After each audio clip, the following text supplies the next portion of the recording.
সালমান শাহর মৃত্যুর দিন কী ঘটেছিল ওই ফ্ল্যাটে?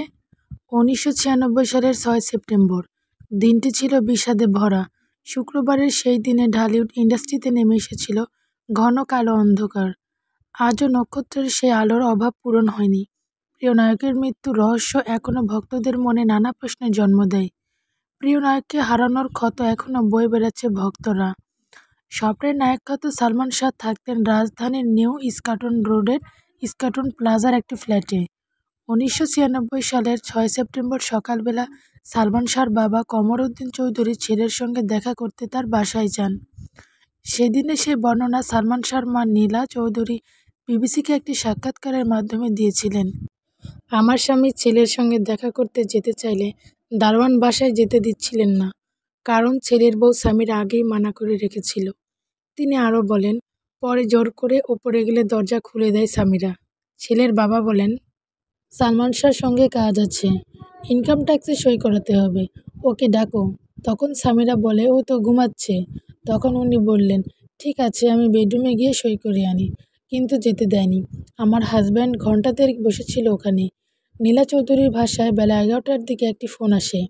আমাকে টেলিফোনে বলা হলো, সালমান শাহকে দেখতে হলে তখনই যেতে হবে। টেলিফোন পেয়ে নীলা চৌধুরী দ্রুত ছেলের বাসার দিকে রওনা হন। বাসায় গিয়ে ছেলেকে বিছানার উপর দেখতে পান নীলা চৌধুরী। কিন্তু ছেলের যেদিকে মাথা দেওয়ার কথা সেদিকে পা, আর যেদিকে পা দেওয়ার কথা সেদিকে মাথা। ইমনের হাতে পায়ে তেল মালিশ করা হচ্ছে। ইমন সালমান শাহর ডাকনাম। অবস্থা দেখে ভাবছি ছেলে ফিট খেয়ে গেছে। পরে দেখলাম ছেলের হাত পায়ের নখগুলো নীল। তখন আমি আমার হাজব্যান্ডকে বলেছি, আমার ছেলে তো মরে যাচ্ছে। পরে ইস্কাটনের বাসা থেকে সালমান শাহকে হলি ফ্যামিলি হাসপাতালে নেওয়া হলে সেখানকার চিকিৎসকেরা তাকে মৃত ঘোষণা করেন।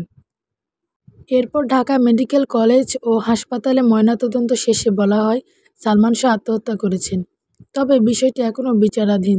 সালমানের মৃত্যুর সঠিক কারণ জানতে না পারায় তার ভক্তদের মধ্যে তৈরি হয় নানা প্রশ্নের।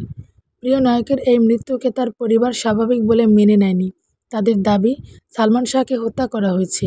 মা নীলা চৌধুরীর অভিযোগ ছিল, তারা হত্যার মামলা করতে গেলে পুলিশ সেটিকে অপমৃত্যুর মামলা হিসেবে নথিভুক্ত করে। পুলিশ বলেছিল, অপমৃত্যুর মামলা তদন্তের সময় যদি বেরিয়ে আসে যে এটি হত্যাকাণ্ড, তাহলে সেটি স্বয়ংক্রিয়ভাবে হত্যা মামলায় মোড় নেবে।